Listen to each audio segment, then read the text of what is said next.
Well, doggy, as Uncle Jed Clampett used to say on the Beverly Hillbillies. Another day, another unfortunate incident, with the ultimate culprit being climate change. For instance, earlier this month, an Air Canada jet experienced such severe turbulence that it left 35 people injured. So was it an air pocket, wind shear? Nope. It was the skies becoming more turbulent, according to some experts, due to climate change. And as climate change accelerates, so too will turbulence. Something that I think has been around since the Wright brothers. Oh, evidently it's been a very bad year for those suffering from allergies too. Why? You guessed it, climate change. And red alert, did you know Toronto is on the verge of becoming North America's version of Venice? That was the premise of a cover story in Toronto Life based on, well, a couple of really bad rainy days back in 2013. So it is that thanks to climate change, Torontonians will soon be commuting via gondola.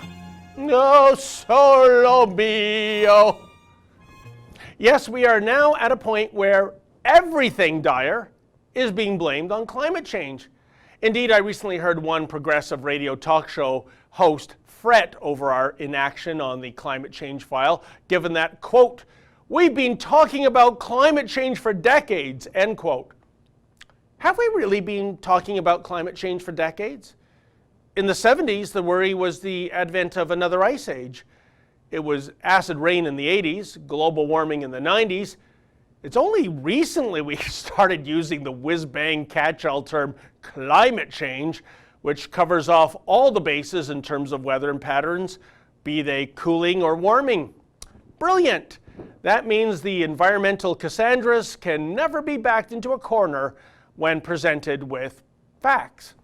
Anyway, if you can't beat them, join them, I say. So I've come up with 3 cause and effect theories pertaining to potential climate change. First, did you know that unemployment causes climate change? The rationale? Someone with less disposable income will likely buy cheaper groceries, which leads to the consumption of more baked beans, which leads to more flatulence, which ultimately results in climate change.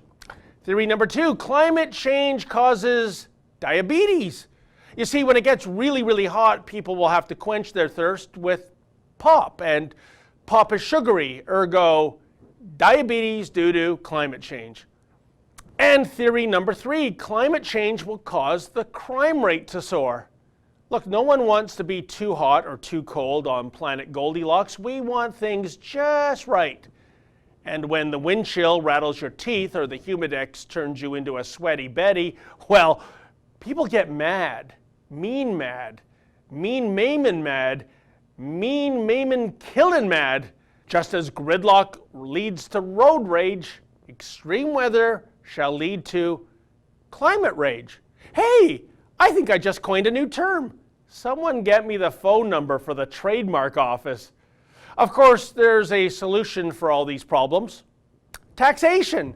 So it is that in order to curtail climate change, I am predicting the passage of a big bean tax, a pop tax, and in a modern rethinking of the swear jar, a bad behavior tax. Thanks ever so much for your time, dear viewers. But if you think this commentary totally sucked, don't blame me. Blame climate change. For the Rebel.media, I'm David the Menzoid Menzies. Hey folks, if you like this video, please like and subscribe and never miss another Rebel video.